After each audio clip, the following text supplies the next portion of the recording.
زیادہ بار یاد دہانی کرا چکے ہیں کہ موجودہ مذاکرات میں آئی ایم ایف پاکستان سے ناک سے لکیر کھنچوا رہا ہے۔ آئی ایم ایف کے سامنے ہمیں ایڑیاں رگڑنی پڑ رہی ہیں، انگوٹھے لگانے پڑ رہے ہیں، لوہے کے چنے چبانے پڑ رہے ہیں۔ یقیناً ایسا ہی ہے کیونکہ پاکستان نے 75 سالہ تاریخ میں کبھی آئی ایم ایف کی اتنی منت سماجت نہیں کی ہوگی جتنی اس بار اسے کرنی پڑ رہی ہے۔ نوے جائزے کی تکمیل کے لیے پاکستان ڈو مور کے مطالبوں کا سامنا کرتے کرتے تھک گیا ہے، مگر 8 روز سے جاری مذاکرات قرض بحالی معاہدے کے قریب نہیں پہنچ پائے ہیں اور لگتا ہے کہ اب بھی آئی ایم ایف کی 100% تسلی نہیں ہوئی۔ اسی لیے آئی ایم ایف نے ایم ای ایف پی یعنی memorandum of economic and financial policies کی بنیادی دستاویز پاکستان کے ساتھ شیئر نہیں کی ہے۔ یہی وہ دستاویز ہے جس کی بنیاد پر سٹاف لیول ایگریمنٹ ہوگا۔ وزیر مملکت برائے خزانہ ڈاکٹر عائشہ غوث پاشا نے آج کہا کہ مذاکرات نتائج کی جانب بڑھ رہے ہیں، قباحتیں دور ہو جائیں تو ایم ای ایف پی پر بات بھی ہوگی۔ دراصل بجلی اور گیس کے نرخوں میں اضافے پر عدم اتفاق کی وجہ سے معاملہ تعطل کا شکار ہے۔ حکومت کا اصرار ہے کہ بجلی کی بنیادی ٹیرف میں اوسطاً 7.74 روپے فی یونٹ اضافہ کیا جا سکتا ہے۔ خبروں کے مطابق آئی ایم ایف کہتا ہے کہ بجلی کے نرخوں میں کم از کم 12 روپے یونٹ سے اضافہ کیا جائے۔ خبریں ہیں کہ آج رات گئے یا کل تک ایم ای ایف پی پر پیش رفت ہو سکتی ہے۔ اگلے 24 گھنٹے اہم ہیں کیونکہ کل مذاکرات اور آئی ایم ایف مشن کا پاکستان میں اب تک کے پروگرام کے مطابق آخری دن ہے۔ معاشی مالیاتی پالیسی کی بنیادی دستاویز کی تیاری کے بعد ہی سٹاف لیول ایگریمنٹ ہوگا، جبکہ اسی اثنا میں شہباز حکومت کو پیٹرول، ڈیزل، بجلی، گیس کی قیمتوں میں اضافہ، منی بجٹ کے تحت نئے ٹیکسز کے نفاذ اور 18% جی ایس ٹی کے وعدوں پر عمل درآمد کرنا ہوگا۔ اگرچہ سٹاف لیول ایگریمنٹ کے بعد ایگزیکٹو بورڈ کی منظوری ایک رسمی کارروائی ہوتی ہے، لیکن ان تمام مراحل کی کامیابی سے تکمیل کے بعد ہی ایگزیکٹو بورڈ $1 ارب کی قسط جاری کرنے کی منظوری دے گا، گو کہ ابھی کئی منازل طے ہونا باقی ہے اور پاکستان کے لیے ہر روز نہیں ہر گھنٹہ اہم ہے، کیونکہ پاکستان کے زر مبادلہ کے ذخائر اب $3 ارب کے آس پاس کھڑے ہیں اور اطلاعات کے مطابق اگلے 2-3 دن میں جب اسٹیٹ بینک اس ہفتے کے نتائج جاری کرے گا، زر مبادلہ کے ذخائر کی تفصیلات دے گا، تو شاید یہ 3 ارب سے نیچے آ جائیں گے اور $2 ارب کے ہیر پھیر میں آ جائیں گے۔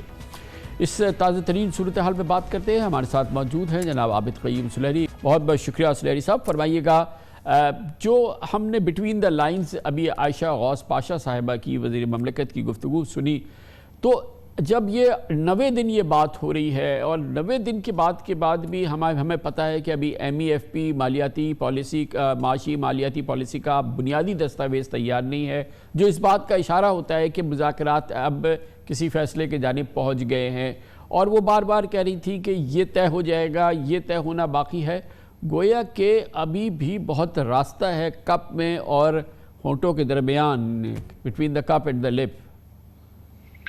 دیکھیے، سب سے پہلے تو یہ ہے کہ I M F do more نہیں کہہ رہا، بلکہ ہم نے خود جو ان کو پلان دیا تھا اگست میں جب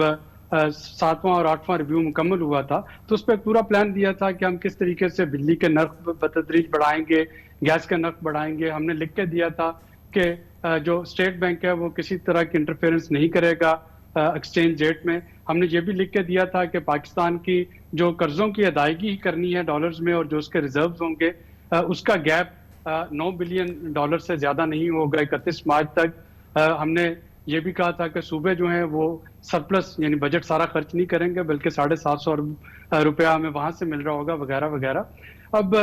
پچھلے 5 ماہ سے ہم نے آئی ایم ایف پروگرام کو ایسے ایک سائڈ پہ پھینکا جیسے کہ نہ تو ہمیں آئی ایم ایف کی کبھی ضرورت پڑے گی اور نہ ہی ہمیں دوبارہ ان کے پاس جانا ہوگا۔ اب جب ایک دم سے جانا پڑا، اور اس کی وجہ یہی ہوئی کہ اس وقت آپ نے دیکھا پوری دنیا میں جو بائی لیٹرل کریڈیٹرز تھے، سعودی عرب، چائنا، یو اے ای، قطر وغیرہ، اب وہ صرف پاکستان کو نہیں، انہوں نے مصر کو بھی صاف جواب دے دیا کہ جی جب تک آپ اپنی ریفارمز نہیں کریں گے ہم آپ کو کچھ نہیں دے رہے ہوں گے۔ تو بائی لیٹرل کریڈیٹر جو ہیں اب وہ کچھ دینے کے لیے تیار نہیں ہے۔ جو آئی ایم ایف ہے، آئی ایم ایف کے ساتھ جو کچھ ہم نے کمٹ کیا اس میں سے کسی چیز پہ بھی عمل درآمد نہیں کیا، اور یہی وجہ ہے کہ اب گزشتہ 8 دنوں سے جو کوشش کی جا رہی ہے وہ یہ ہے کہ چونکہ اب ہمارے پاس کوئی آپشن نہیں، تو جتنا منیمم بھی اگر آئی ایم ایف کی طرف سے کوئی ریلیکسیشن مل جائے وہ لینے کی کوشش کی جائے۔ آج 8 دن مکمل ہو گئے، ابھی تک تو کچھ نہیں ملا، اور میرا خیال ہے کہ کل اس وقت تک اگر پاکستان واقعی سیریس ہے ڈیفالٹ سے بچنے میں، تو جو بھی شرائط ہوں گی وہ سب منوان تسلیم کر کے آئی ایم ایف کے پروگرام کو بحال کر لیا جائے گا۔ لیکن اس انڈیسائسونیس کا جو عوام پہ اور جو پاکستان کے امیج پہ اور جو پاکستان کی کریڈٹ ریٹنگ اور جو روپے کی قدر ہے اس پہ جو ایک منفی اثر پڑا ہے وہ شاید ریورسیبل ہوگا. اور یہ چیزیں کرکٹ کی اس زبان میں بیچ میں ہم نے دیکھا تھا کہ آئی ایم ایف کے کنسرن تھے اور رائٹلی سو کہ یہ تو حکومت جس سے وہ بات کر رہے ہیں وہ آگے 2 مہینے ہیں 4 مہینے ہیں 6 مہینے وہ ان کو اس کا یقین دہانی نہیں ہے. اور ظاہر ہے کہ پاکستان کو تو آئندہ سال بھی آئی ایم ایف کا پروگرام چاہیے. ایک تو اس کی یہ تشویش ہے اور اس کا تجربہ یہ ہے کہ پارٹی بدل جائے حکومت بدل جائے پروگرام پٹری سے اتر جائے تو ایک الگ بات ہے. یہاں تو اسی حکومت کے اسی وزیر خزانہ کا کیا پروگرام جو ہے آئی ایم ایف سے منظور شدہ یا آئی ایم ایف سے وعدے وہ پورے نہیں ہوتے. جو حفیظ شیخ صاحب نے کیے وہ شوکت ترین نے پورے نہیں کیے, جو مفتاح اسماعیل نے کیے وہ اسحاق ڈار نے پورے نہیں کیے. تو ہم اگر آئی ایم ایف کی جگہ ہوں تو ہم تو شاید بات بھی نہ کریں پاکستان سے. ظاہر ہے کہ یہ جو اس وقت ٹرسٹ ڈیفیسٹ جو ہے ایک تو آپ کا روپوں کا اور ڈالرز کا ڈیفیسٹ تو ہے ہی, لیکن جو ٹرسٹ ڈیفیسٹ ہے وہ بھی بڑے برے طریقے سے ہانٹ کر رہے. لیکن یہ پروگرام چونکہ 30 جون کو ختم ہو رہا ہوگا اور اس کے بعد 1 جولائی کو جس کی بھی حکومت ہوگی وہ ایک نئے پروگرام کے لیے نیگوشیٹ کر رہا ہوگا. تو یہ تو بات طے ہے کہ اگلا پروگرام جو ہے وہ آئے گا. لیکن ابھی کے لیے اگر ہمیں دیکھنا ہے فیبروری میں بیٹھے ہوئے تو اس وقت ہم یہ دیکھ رہے ہیں کہ فیبروری میں ہم ڈیفالٹ سے کیسے بچ سکتے ہیں. اور اس ڈیفالٹ سے بچنے کا ایک ہی طریقہ ہے کہ جو وعدے ہم نے کیے تھے, یعنی یہ آئی ایم ایف کے وعدے نہیں, یہ ہمارے اپنے کیے ہوئے وعدے ہیں. تو ہم نے کہا تھا ہم کوارٹرلی ٹیرف ایڈجسٹمنٹ کریں گے, ہم انرجی سرکل ڈیٹ کو بہت نیچے لے آئیں گے, ہم ڈالرز اکٹھے کر رہے ہوں گے, ہم یہ روپے کا جو ڈیفیسٹ ہے وہ کم کر رہے ہوں گے. تو وہ ساری چیزیں تو اب کرنا پڑیں گی. اور یہ ایک جو مہنگائی کی لہر آئے گی, یہ سارا کچھ یک پشت کرنے سے عوام اس سے برے طریقے سے ظاہر ہے کہ متاثر ہوں گے. یہ ابھی ہماری تھوڑی دیر پہلے ڈاکٹر مصدق ملک سے بات ہو رہی تھی اور یہاں پہ آپ کو تھوڑا اندازہ ہوگا کہ پنجاب میں کافی کیوس ہو گیا ہے پیٹرول پمپس وغیرہ پہ کہ شاید ذخیرہ ختم ہو جائے یا پرائسز ایک دم بڑھیں گی. تو ایک عجیب سی صورتحال ہے. آپٹکس اچھے نہیں ہیں, ایسے ہم سری لنکا میں پہلے دیکھ چکے ہیں. مگر ڈاکٹر مصدق ملک کا کہنا تھا کہ آئی ایم ایف پروگرام کے جو اس وقت نیگوسیشن ہو رہی ہے اس میں یہ چیز کہیں پہ بھی فیکٹر نہیں ہے, کہیں آ نہیں رہی ہے بات کہ پیٹرولیم پرائسز بڑھنی ہے اور ذخیرہ ہمارے پاس سبسٹینشل ہے, جتنا ہمارے پاس ہوتا تھا وہ ہمارے پاس ہے. کیا آپ ایگری کریں گے کہ اس آئی ایم ایف پروگرام کے اس حصے میں جہاں پر ہم اس کو فائنلائز کرنے جا رہے ہیں اس کے نتیجے میں پاکستان میں پیٹرولیم پرائسز میں مزید اضافہ نہیں ہوگا لیوی کی مد میں, یا اور جو پاکستان کی جو پینڈنگ ہے اس سلسلے میں جو ہم نے قیمتوں کو ریشنلائز کرنا تھا, پیٹرولیم پرائسز میں آپ ایسکیلیشن ایکسپیکٹ نہیں کر رہے؟ دیکھیں ان اینٹیسپیشن جو اس وقت پیٹرولیم ڈیلرز ہیں اور جو پیٹرولیم کمپنیز ہیں انہوں نے اپنی سپلائیز جو ہیں وہ کم کر دی, چونکہ وہ ایکسپیکٹ کر رہے ہیں کہ 15 فیبروری کو شاید اس میں مزید اضافہ ہوگا. اس کا پہلے میں سلوشن پہ سلوشن تو اس کا یہی ہے کہ منسٹری آف پیٹرولیم کو گورنمنٹ آف پاکستان کو بہت کھل کے اگر اضافہ کرنا ہے تو انہیں بتا دینا چاہیے کہ جی یہ کل سے اضافہ کر رہے ہیں, اگر نہیں کرنا تو تب بھی وہ بتا دیں کہ جی یہ اضافہ نہیں ہوگا. لیکن اصل میں کل شام کو یہ پتہ چلے گا, کیونکہ ایک جو تجویز اس وقت سامنے ہے وہ یہ ہے کہ اگر گورنمنٹ 18% جی ایس ٹی نہیں لے کے جانا چاہ رہی 17 سے 18 اور کچھ اور ٹیکسز امپوز نہیں کرنا چاہ رہی, تو پھر وہ پیٹرولیم پہ جس پہ کس وقت جی ایس ٹی 0 ہے اس پہ جی ایس ٹی لگا دے. اب وہ جی ایس ٹی کا فارمولا کیا بنے گا, کیا وہ 17% ہوگی, 18 ہوگی, 9 ہوگی, اس وقت 0 ہے, 0 سے اوپر جائے گی. تو یہ تو سب کو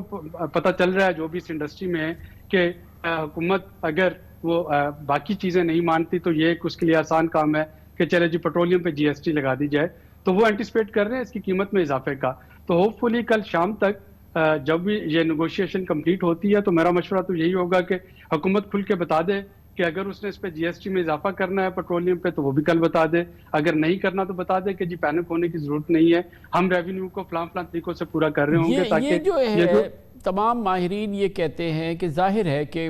اس میں تو کوئی شک نہیں ہے کہ I M F program resume ہو جاتا ہے تو اس سے یہ مطلب نہیں ہے کہ پاکستان کی جو معاشی بحران ہے یا جو شدید پریشانیاں ہیں وہ بری طرح وہ حل ہو جائیں گی یا حل ہونے کے قریب ہو جائیں گی. اور مگر کیا فرق پڑے گا, آفٹر آل جب ریزیوم ہو جائے گا پروگرام تو کچھ تو بہتری آنی چاہیے کہ چلے ہم ایک نئے راستے پہ چل سکے. تو اس راستے سے بہتری واقعی آنے لگے تو وہ کیا کرنا پڑے گا؟ دیکھیے یہ ایک فرسٹ ایڈ ہے, یعنی ہم اس وقت ایک شدید ہیمریج کا شکار ہے اور یہ والا پروگرام اس کی ایک فرسٹ ایڈ ہے. اس کی ٹریٹمنٹ اگلے پروگرام میں ہوگی. لیکن اگر یہ بحال ہو جاتا ہے تو اس وقت دیکھیں نا سعودی عرب اپنا رول اوور روک کے بیٹھا ہے, چائنا اپنا رول اوور روک کے بیٹھا ہے. UAE کے پریزیڈنٹ جو تھے اسلام آباد میں چھٹی کے باوجود، جبکہ ان کو پتا تھا کہ وہاں پہ ان کے استقبال کی تیاریاں ہو رہی ہیں، وہ اوائڈ کر کے وہ نہیں آئے. ڈپلومیٹکلی انہوں نے ایک اچھا ڈیسیژن لے لیا. ہم ایکسپیکٹ کر رہے تھے کہ شاید وہ وہاں پہ کوئی ریلیف کا اعلان کر دیں گے. تو باقی تمام دنیا جو ہے، بائی لیٹرل کریڈیٹر جو ہیں یا ملٹی لیٹرل بھی انکلوڈنگ ورلڈ بینک، بلکہ اگر آپ اس میں وہ شامل کر لیں جو کہ پلیجز ہوئی تھی جنیوا میں، $8.2 ارب کی پلیجز جو ہیں وہ تو صرف ملٹی لیٹرل کی